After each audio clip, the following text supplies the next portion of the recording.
Welcome to the complete ethical hacking course. In this course, we will be covering everything you need to know as an ethical hacker, from theory to the practical examples. We will start with basics first, and the further we go in the course, the more intermediate and advanced stuff we will cover. Knowing theory and practicing different attack methods that we will learn will eventually make you a master in ethical hacking. But wait a second. We just started the course and I'm already talking about being a master in ethical hacking. Let's slow down a little bit. What even is ethical hacking? And what does an ethical hacker do? Or you might also wonder, can I get in trouble by doing this? Don't worry. Remember, we are ethical hackers. This means we are hired to hack into a network or a device, or in general, we want to find as many vulnerabilities inside the target system, but not to do bad things. Quite opposite, we want to secure them. An ethical hacker who is hired to find as many vulnerabilities in a certain system is also known as a white hat hacker. Now, I mentioned a word system quite a few times by now. What do I mean by finding vulnerabilities in a system? Well, system can be anything. It can be a network of multiple computers, or it could be just one single computer.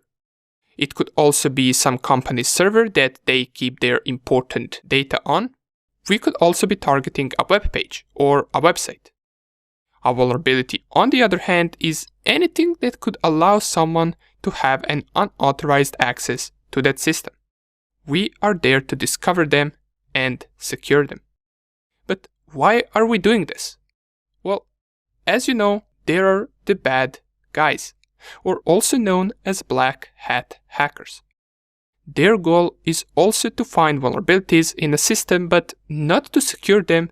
Instead, they want to perform malicious activity once they gain access to that system.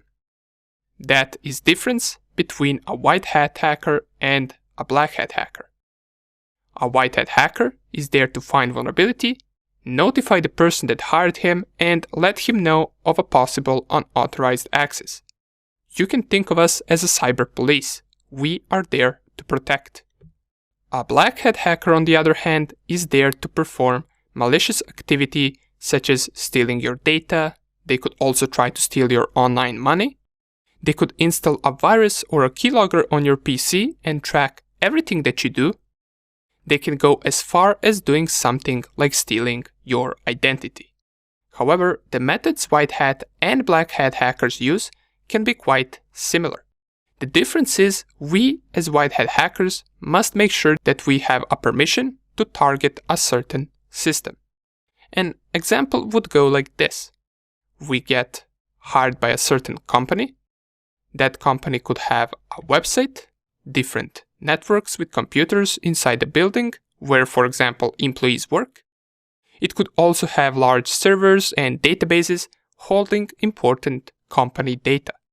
And as we already know, our goal is to make sure that data is secured from cyber attacks, that also employees and their machines are also in a secure network, and that website doesn't have any bugs that could present a threat to that company.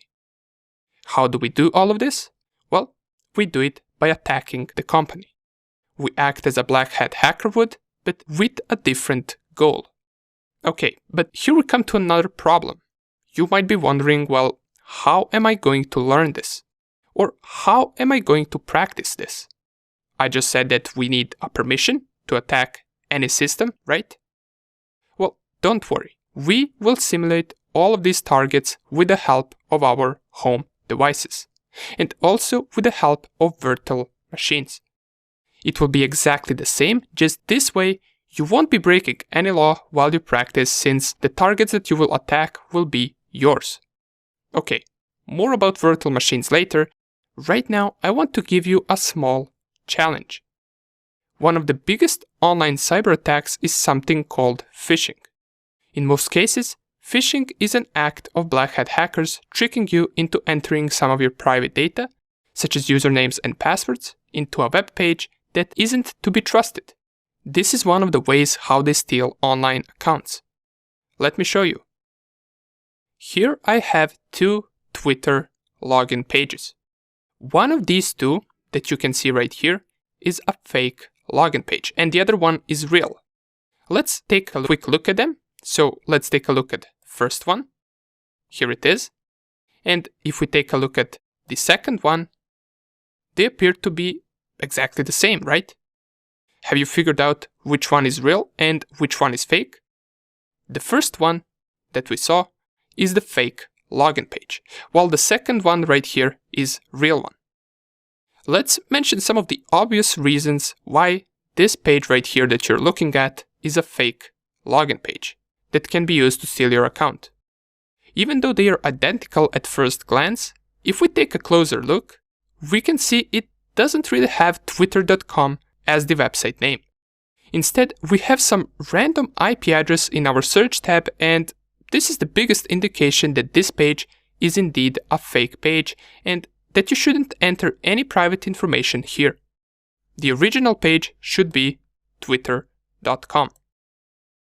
Another thing we can notice is that next to the website name, on a real page, we have this green lock right here. And this green lock indicates that this is an HTTPS page, or in other words, it is secured, as it says right here, secure connection. Usually phishing websites won't be HTTPS and they won't have this green lock right here. However, this too can be forged in a more advanced phishing attack. And just to compare, our fake login page doesn't have this green lock. If we click right here, it says connection is not secure. And even though many of you probably knew these things already, if you were in a hurry and you got redirected to this fake login page, you could potentially enter your password here, and little do you know, in just a few seconds, your account has been compromised and stolen by the bad guys, since the information that you enter right here on this page gets sent to them and not to twitter.com. But don't worry if you aren't familiar with these type of attacks. Throughout the course, we will learn not only how to secure ourselves from these attacks and how these attacks work, but also we will learn how to perform the attacks themselves. And by the way, we also have a Discord channel where we answer your questions, so if you haven't already, feel free to come and join us in Discord, since that is where we notify everyone about any new course updates that will come out, and that is also where you can reach out to us in case you run into any problem during the course. Nonetheless, I welcome you once again, and let's get straight into the course.